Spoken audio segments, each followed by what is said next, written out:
Spring is hitting the Canadian Rockies, and while it looks like warm weather and sunshine, I've been complacent in the past, and I'm not gonna make that mistake again. Spring is one of the most dangerous times of the year to go backpacking because you could go from no snow and warm weather to be hiking in knee-deep snow and a blizzard very quickly. Because it's a dangerous time of year and we're going into an area that neither of us have ever been before, I'm going out here with Kane, so it's gonna be nice to kind of have that redundancy and support system on this trip. We could be encountering some crazy creek crossings, like I said, a lot of snow, but we have no idea what the conditions are like back there. We're at the edge of the mountains right now, but as we get deeper in, conditions could change very quickly.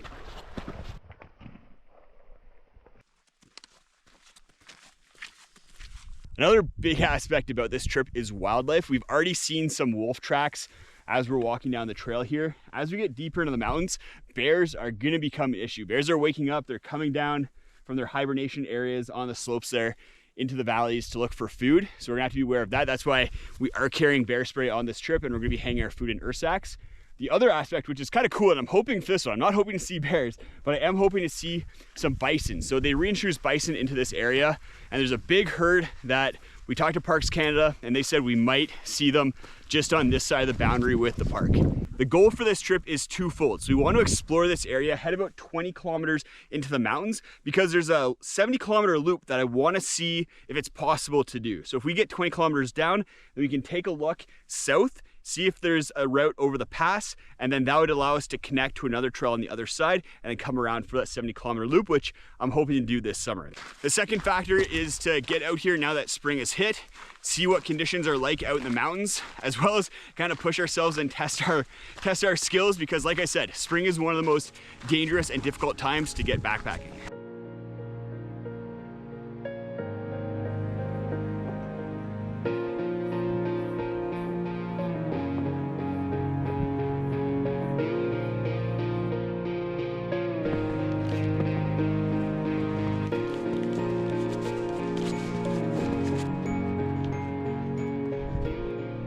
So it looks like there's storm clouds all around us, pretty much. And then we're underneath this blue sky, sunny area. We'll see how long that lasts. We haven't needed them yet, but we did bring snowshoes. As we pass through the gap, we might start encountering more snow. Right now, it's just soul deep on us. Some deeper sections, but nothing too bad. The snow hit us. It's not falling down hard, but it's consistent and it's picking up. I don't think it's gonna stick around too long, but famous last words. I've said that before and then ended up hiking through a blizzard and having to bail on a trip. What do you think is gonna happen, Kane? You think this is gonna continue or ease up on us? I think it's gonna be on and off for the next 3 days. Yeah. So it looks like we might have some small bear tracks here. It's kind of hard to tell. They're a little bit old, but we are following them. So we'll see if they get fresher as we go along. This is an example of things going from nice and sunny, clear skies to snow and wind blowing in really quite quickly. We saw it as we were walking in. I didn't think it was gonna be snowing this hard, and I didn't really expect the wind. And as we go through the gap up there, it looks like it just gets a little bit more intense.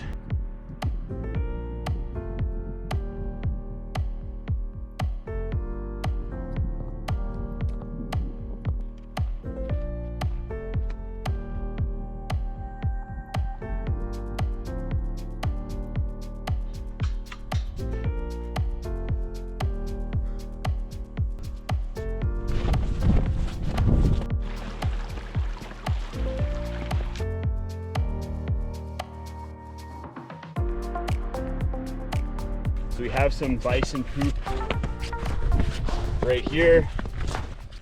No bison yet, but we'll see what we can find. You can definitely tell that they've tried to create some bison habitat through here. That'd be really cool to see. So this burn, you can see all the burnt trees through here. This is a planned burn, controlled burn, done by the Land Management Agency in order to build habitat for the bison, clear out some of the trees, some of the underbrush. This area is reintroducing bison, so they were extirpated from this area a while ago, and now they're trying to bring them back, which is cool. Bison are a very, very neat animal. They're gigantic, so if we see them, we'll give them a bit of a wide berth because they can get defensive. And I'm gonna run away crying. Exactly. I'm gonna go like this and run through the forest. What are you more scared of? Bear up close encounter with like black bear or a bison? Black bear or grizzly? Black bear. Black bear or bison? Yeah. 100%. Yeah. Same here. So we got some more bear prints here. The ones we've been following and seeing are from a smaller bear, probably a black bear. This one here, that's a big print. That's a grizzly bear that we don't want to encounter. This area has a lot of history. It's pretty cool. This was one of the original routes to get from the prairies of Alberta into the mountains. In the summertime, they'd have horses at Lake Louise and Banff in order to take people on trail rides and things like that. And in the wintertime, they'd run those horses through this valley that we're walking right now to the ranch area and grasslands area where we started the trip. So that's super cool. So much history through here. And you may be wondering why they burnt down the forest and whether it makes sense to burn down a forest in order to create habitat for bison. And something that has really been happening for decades in this part of the Canadian Rockies is that they've been suppressing fires and eliminating beavers, and that's created this monoculture of trees. So you essentially, for a long time, had the same trees of the same age in the entire Canadian Rockies. So if there's a lightning strike and there's a fire that started, it would just go on forever and burn things down. But it also created this situation where grassland areas like this area used to be succeeded into more treed areas. So by burning this down, they're reintroducing grassland habitat, and that's what's going to be prime habitat for bison. So we've gone about 18 kilometers so far, probably further than either of us expected to get today, but we've been cruising pretty good on this trail. The snow hasn't been too bad, kind of maintaining a 4 kilometer an hour pace. We thought we'd be camping maybe about here, but it's 3 o'clock and we're thinking we'll push on a little bit more. If we went 7 kilometers more, we'd get to kind of our goal for the trip in order to see how that other trail over the pass looks. What are you thinking, Kane? Should we what are you feeling? I think we're gonna make it, no problem. Yeah. That was my goal, to get to that bridge. Yeah. And then hopefully tomorrow go past and check out further. Yeah.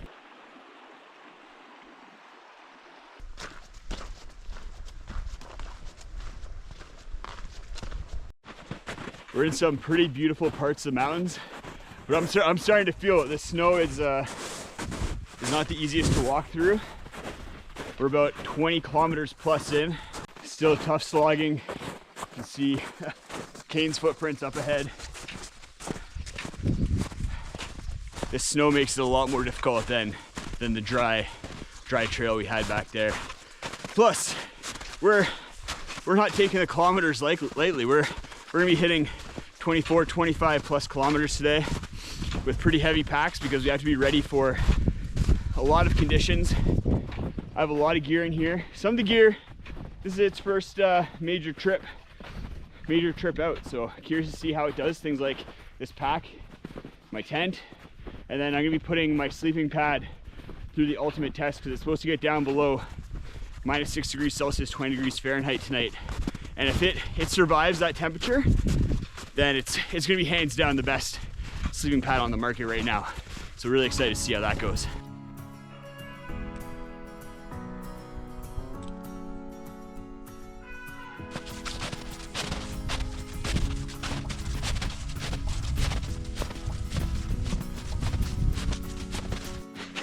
Something big came through here.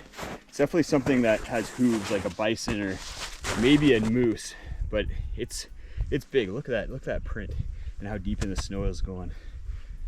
That's cool. 3K to the bridge. Our goal basically for the trip to get there and explore. We're definitely pushing and making more distance than we thought today. So there's something cool coming up here. This is neat. Oh, they're moving. Let me turn the camera around. There's the herd of bison.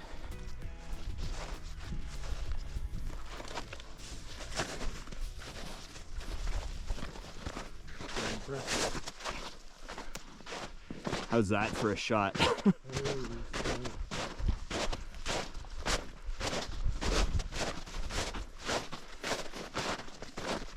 Wow.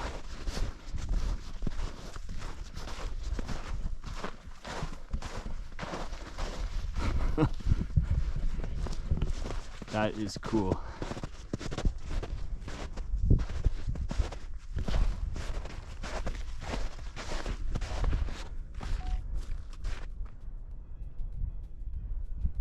Wow.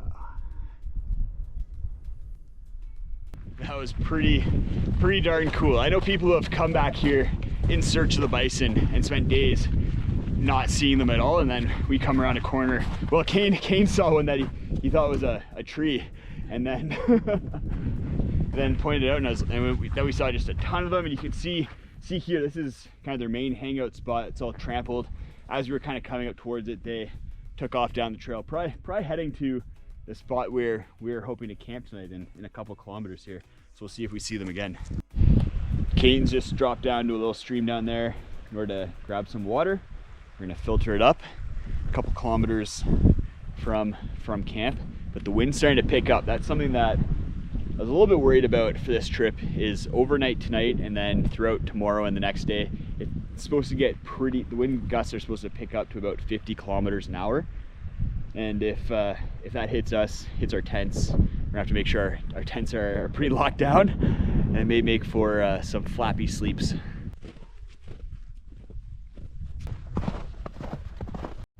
So we're thinking we'll camp in that clearing area right over there, if it's close to the river. We made it to the bridge. It's been tough. And we're not done yet. But something we're realizing is that water might be more difficult to get than we thought. You can see down there that there's ice on both sides of the river, so it makes it really treacherous to try and go down to the water and grab some. So we might be melting snow on this trip, which not ideal, but is what it is. Right now we're trying to scope out a place to camp for the night. The issue is the wind right now. The wind is flying across this opening, this clearing here. So we want to make sure that we're in a protected area so that we're not having to deal with our tents blowing away in the middle of the night, or just being a little bit less comfortable in a windy situation. So we're thinking maybe if we go to the other side of the clearing on this end, we might be able to tuck into the trees a little bit, get some protection, because up here it's just pummeling us real strong. The other option would be, there's some spots closer to the bridge back there if we need to get something that we know is really sheltered. This area is a little bit windy, a little windier than we'd like. Great views though. If this wasn't windy, this would be phenomenal. So we're gonna go down the trail a little bit and check out some more clearing areas that might be a little bit more protected down the way. See what we can find. Oh yeah. So we came to a spot down here that has a fire ring, so this is definitely an area that gets used. It's looking real nice. I think I'm gonna set up right here. It's a little bit sloped this way, but not too bad. I'll stick my head up here. It's looking pretty good.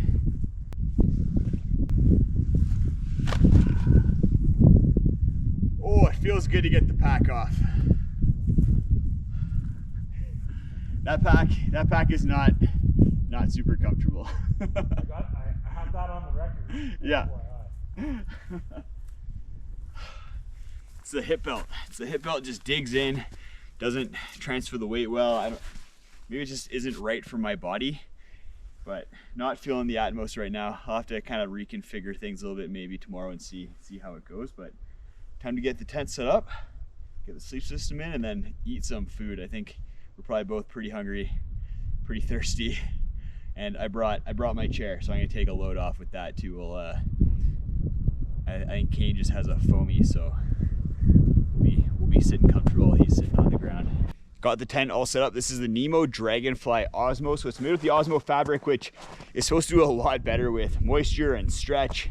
Basically takes all the best parts of polyester and nylon and then mixes them together. So still testing it out, seeing how it does. But the sleep system that I have in there is really where I'm really excited to be testing it out. So let's go take a look.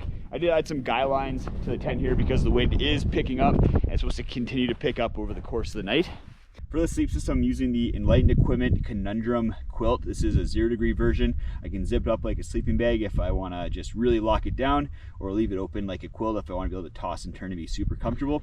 I'm testing out the X-Ped Mega pillow. This thing is gigantic and super comfortable. I added a shot cord on there just to lock it down onto my sleeping pad. As you guys know, I love having a pillow. I will only use a pillow that has a pad strap on it. I won't use any other pillow.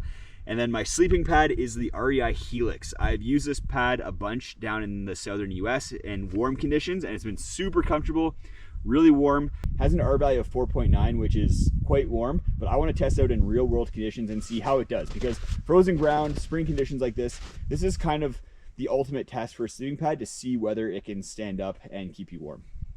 The next challenge of the day is probably to see if we can get down to the river and get water, because I'm parched and I only have a liter of water and I don't really want to be melting snow.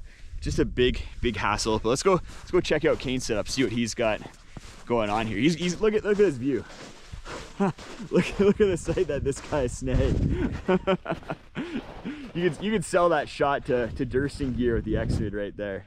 That's beautiful. Got a nice spot here. Grab some water. Not gonna have to melt snow. That's nice. For a while there, it looked like we were gonna have to.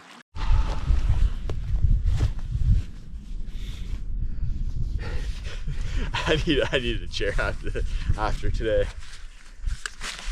I was just doing the math based on my watch, and I think we broke 30 kilometers today, which is kind of crazy for this time of year.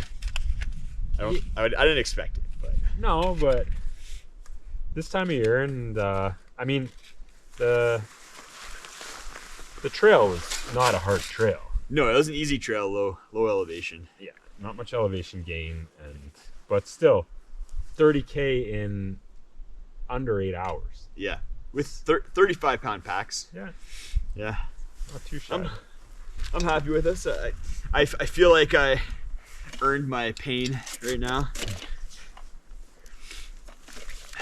Another thing I'm trying out on this trip is the MSR wind burner stove. I've used it before, but this is kind of like the coldest and potentially windiest kind of conditions that I've used it in, so curious to see how it does. I've been pleasantly surprised so far. I hate jet boils, so I didn't really think I'd like this, but so far doing good for me. That was fast. That just boiled six ounces of water in like 20 seconds, 30 seconds. I was so in a rush that I grabbed my breakfast for tomorrow, a yogurt bowl, so I need to now try and find my dinner. I'm also just tired. I tried to attach the fuel canister to the stove with the lid on. I just need to eat, drink water, sleep. There we go. Dinner. Although I'm just realizing I read the water instructions for the yogurt, so I probably need more than 6 ounces for this. I think so.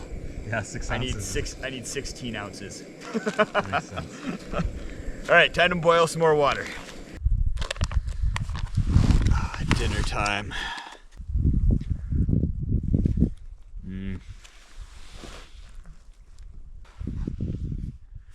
Check out that view. The bears are out. We saw the tracks, so got the Ursack. Bring it out here. Got a nice little pole here to tie it off to. The reason why I use a figure 8 knot versus kind of other knots is because figure 8 knots are fairly easy to untie if they have a lot of pressure put onto them. So if a bear does come, starts pulling on this and really tightens the knot up, then you'll still be okay to untie it in the morning. There we go. All set. The sun is setting, and I love this time of year once the days are getting a little bit longer, because you can sit out, have dinner in the light, and then go to bed once the sun sets. We're both pretty beat, so we're gonna go to bed early. And tomorrow should be interesting. We're gonna be heading down the trail there, and then checking out whether there's a trail or not that goes over that pass I was telling you about, that I'm really interested in. We'll see what that's like. There's some spots that Kane wants to scope out, and we'll see if that other trail is a go or not. If we can actually move tomorrow, because my muscles are sore, and hiking out of here, luckily we're going to be doing over the next 2 days, so it won't be too bad. Good morning. I slept okay. Temperatures got down to -6 degrees Celsius, 20 degrees Fahrenheit. I tracked it on my little thermometer here. And while the top of me was warm, the REI Helix sleeping pad just wasn't up to the job as far as being able to keep me warm on top of frozen, pretty cold ground. This is kind of as cold as it gets, as ground is frozen but starting to thaw out. That's probably when it's going to be the coldest out of any time of the year. And yeah, it just didn't make the cut. I was definitely feeling a lot of cold coming up through the ground, whereas I've had the sleeping pad down to -6 degrees Celsius before, and at those temperatures on non-frozen ground, I was completely comfortable. We've got a beautiful morning, waking up with the sun rising. Kane's just kind of getting things packed up on his end. I'm gonna do the same, eat breakfast, and then the goal is gonna be to try to find a piece of non-frozen ground in order to dig a cat hole, because most of this ground is frozen, but there are some pockets that aren't. I think I found a good spot to poop here. Looks to be just soft enough that I'll be able to dig a hole, maybe right there. Kane's gonna have to keep his eyes to himself, but look at the view I'm gonna have as I poop. This is poo with a view, can't beat that.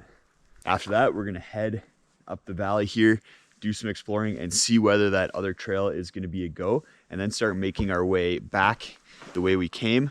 I'm gonna be struggling today. We're gonna see how it goes, because my legs are pretty shot. I'd like to make it 10-15 kilometers back, but depending on how far we go that way, we may not be able to go very far that way, because my body might start to fail. I know Kane was starting to have a little bit of a limp yesterday, or a little bit of a sore walk, but yeah, 30 kilometers in these kind of conditions is pretty rough. This campsite was phenomenal. We had 360 views. We had views over there, views over there.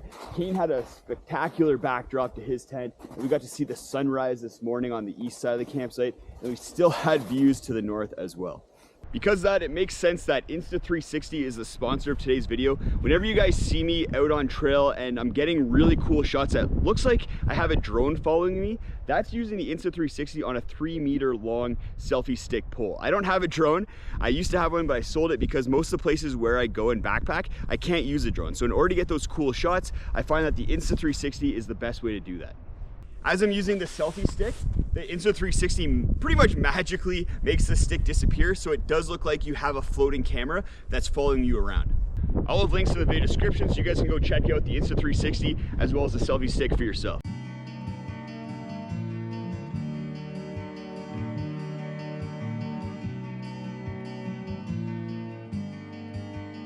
So there's two things that are going to be pretty big factors as we go explore down the valley there. We want to get around that peak and then take a look up the valley there, but the first one's going to be snow. You can see the snow is already looking pretty deep as we get in the forest there.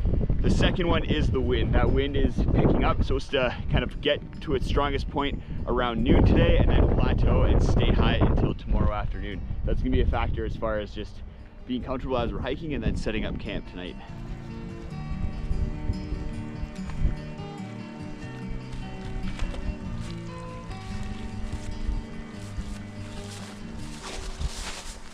I'm also hoping that we're gonna see some more bison either today as we get a little deeper there. There is gonna be bison habitat that we're gonna encounter, or as we're heading back and hit that kind of bison hotspot that we saw yesterday. I'm feeling it today. My calves are quite sore. My hips are real messed up. The hip belt in this patch is not comfortable on me. So hoping I can kind of power through it, hit our objective today, and then not feel too sore as we get back to camp. Because yesterday kicked my butt and not feeling close to 100% today. The bison are here, just ran into a trail. They make an impact when they're coming through. Comes all the way down to back here, where we came in before yesterday. They're coming from over there. Oh yeah. Snow's getting deep. I guess we just have a nice crust to walk on right now. Yeah. Hopefully that continues. Soften. The snow is starting to soften up. We're punching through.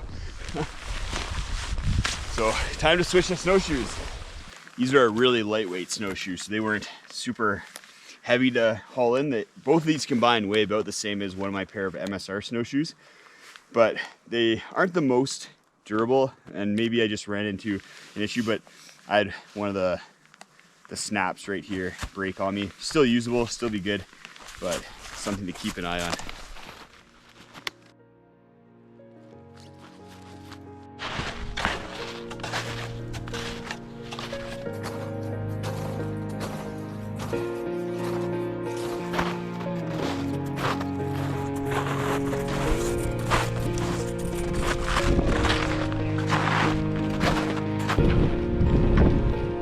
It's punchy.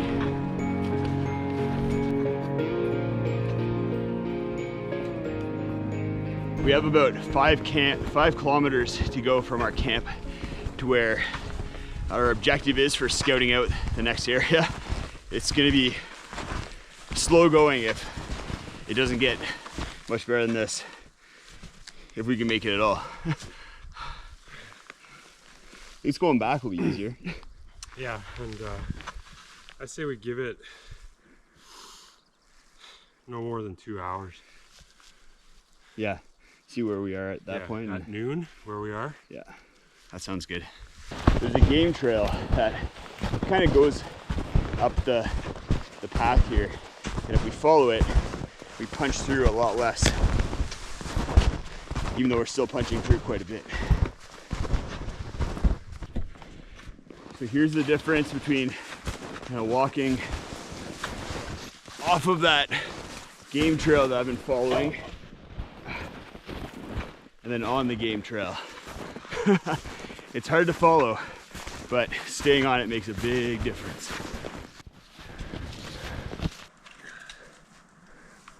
It's always my right foot. Good solid meter of snow. Yeah. On the way back, it's going to be so annoying because 1 out of 2 of my steps punches through. Yeah, I don't think going back is going to be a cakewalk either. This is tough. We're trying to get 100 meters to that corner there, but it's tough going. We're kind of traversing towards the pass that's over there. We're 3-ish kilometers away, but we're gonna go check out that corner, see what kind of views we can get. Kane's a corner hunter. Every corner we get to, he's like, let's go to the next corner.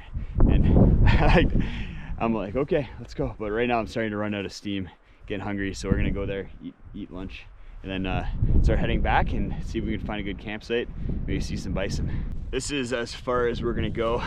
We've made it over 4 kilometers from camp, and it wasn't easy going, but it's cool to see this area, especially the fact that you can pretty easily keep heading south along this trail here and then connect with another trail, another river on the other side of the pass that's here. This is definitely tweaked an interest for me to come back here in the summertime. It's a 70-kilometer loop. You can motor pretty good, probably make it in 3 days, a little bit under. Really excited to come back here. It's beautiful too, phenomenal views. We're starting to head back down the trail. It took us a little over 2 hours to get up here, but we're hoping it takes us a lot less time to go down. We are going downhill and we have an established trail, so hopefully we can make it back in an hour and a half or so. That would give us just enough time to keep going down the trail back to where we came from and try and find somewhere to camp. There wasn't a lot that we saw on the way in, so it may be a little bit hard to find a spot, and we may have to go a little bit further than we're kind of hoping, but making good time here will help out with that a lot. Made it back to, you can see the camp we stayed at this morning right over there. That took us an hour, so half the amount of time, which puts us in a pretty good position for trying to find a good campsite further down the trail. But like I said earlier, there wasn't a ton of options, so we might have to keep moving for a while to try and find a good campsite. We'd like to find something that was as good as the one we had last night, because that was phenomenal. I thought wearing the pack a little bit higher would help with the hip pain that I was feeling, but just put the pack on and they're still sore. not great. Not looking great for Osprey on this one. We ran into the buffalo again.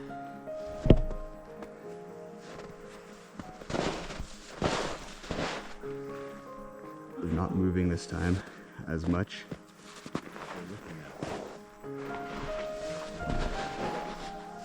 They've all faced us. Where's our exit strategy here? I think just along the road. I mean, if they charge us. Up against a tree. Yeah. We're going up against it. Why are they coming towards us? Yeah, they're coming towards us. That's... Last time they ran out this way. Okay, now they're actually charging towards us.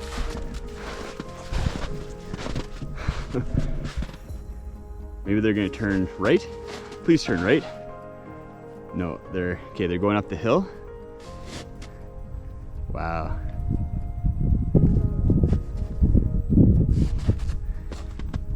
What are they doing on the other side? Oh, they're not moving quick. Wow, that's cool. That's a herd of bison going up a hill.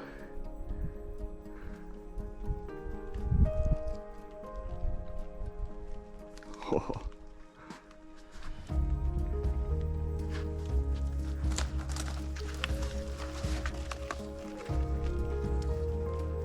Oh, look at the poor little baby ones at the back.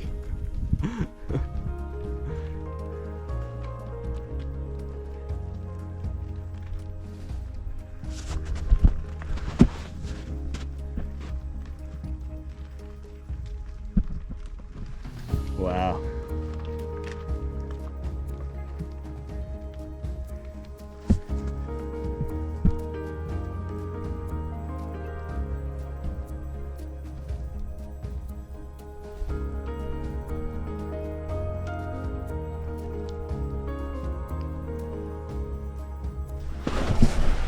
I think this is one of the cooler experiences that I've had in the Canadian Rockies. Yeah. That's insane. These are wild bison. It's 4 o'clock right now. I think we're starting to get to a point where we're gonna have to see if we can find a campsite sooner rather than later. But we might have some spots up there. Hopefully the trees don't just continue and kind of close us in without any good spots.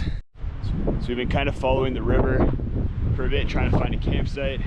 Nothing's going. We're gonna cut back to the trail, continue along, and hopefully at the next spot where the river cuts close to the trail, there'll be some spots. We may end up camping somewhere and then just melting snow tonight, which is not ideal, but we'll make it work. This wind is crazy, so we definitely want to be in a sheltered area. Otherwise we're going to be in for an uncomfortable night from both a cold perspective as well as just keeping the tents staked to the ground perspective. Whew. I think it's only supposed to get stronger too. We lucked out. I think we found our spot for the night. Beautiful spots for the tents. Got some benches for Kane, who I don't have a chair. We'll get him a chair. Kane's got his tent all set up. What was the most surprising part of the trip for you, Kane? Bison. Yeah. That was pretty cool. Yeah. That's up there in a lot of my, I haven't ever seen anything like that before. So it's kind of almost a dream come true. Yeah. To have something like that happen and just be so first of all, it's not like we're on the side of the road or like Yellowstone or something like that. Just yeah. You're in the backcountry and then there's a herd of bison. That's... Yeah. I don't know if there's bison in as remote of an area anywhere in the world. I have no idea. Yeah, but you have to look that up. I mean, it was pretty cool. Like yesterday, it was shocking to see them, and then today, for them to come out, see them. First of all, to see them again, and then for them to just kind of see us, and then just kind of go up over the mountain. That's pretty cool. It was really cool. They look like beasts. Yeah, they're beasts. That's for sure. Now I'm starving. Yeah, we're gonna get dinner set up, get to bed early. If you want to see a video where I another trip where I beat myself up over the course of 4 days in the desert, go check out that video right up there.